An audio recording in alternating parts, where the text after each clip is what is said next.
presented by Saddam Gorakhpuria.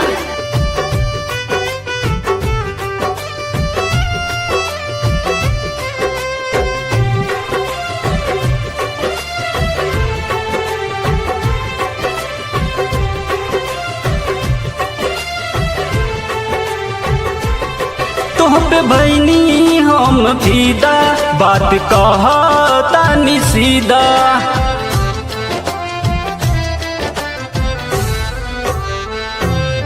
तोहपे भैनी हम फीदा, बात कहतानी सीधा। जैसे बोले ले कोयलिया वो सही बावे तोहर बोलिया। जैसे बोले ले कोयलिया वो सही बावे तोहर बोलिया। बन जा दिल के रानी ऐसे न सवाल करहो। बन जा दिल के रानी ऐसे न सवाल करहो। तोहरा संगे जिए मारे के करार हो गईल। तोहरा संगे जिए मारे के करार हो गईल।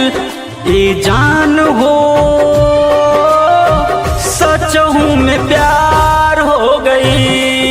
ए जान हो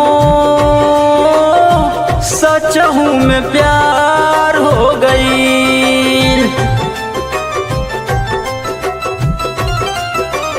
Presented by Saddam Gorakhpuria. ए जान हो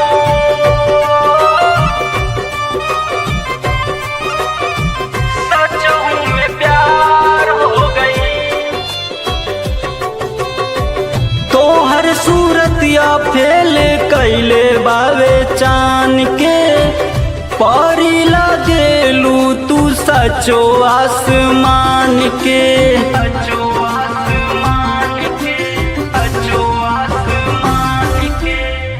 तोहर सूरतिया फेल कैले बावे चान के। परी लागेलू तू सचो आसमान के। तोहरा संगे जिए मारे के करार हो गईल। तोहरा संगे जिए मारे के करार हो गईल। ए जान हो सचहू में प्यार हो गईल। ए जान हो सचहू में प्यार हो गईल। Presented by Saddam Gorakhpuria.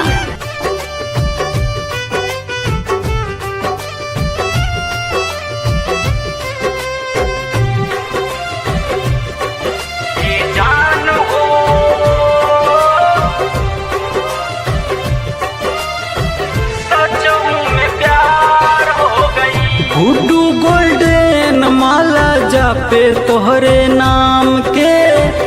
मन करे मिले आई छत छानी फान के। छत छानी फान के। छत छानी फान के। गुड्डू गोल्डन माला जापे तोहरे नाम के। मन करे मिले आई छत छानी फान के।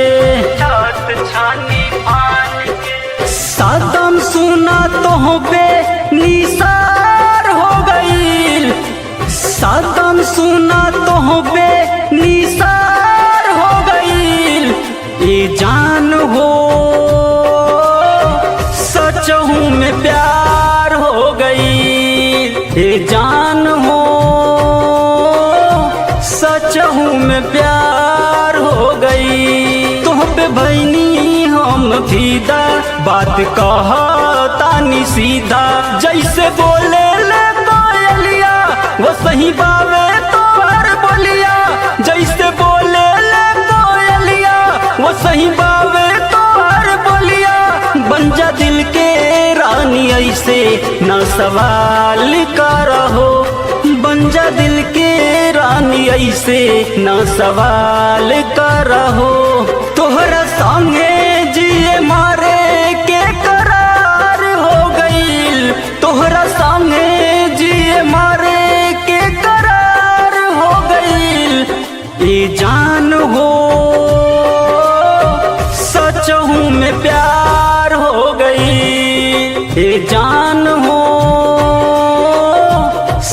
सोचहूँ में प्यार हो गई। presented by Saddam Gorakhpuriya।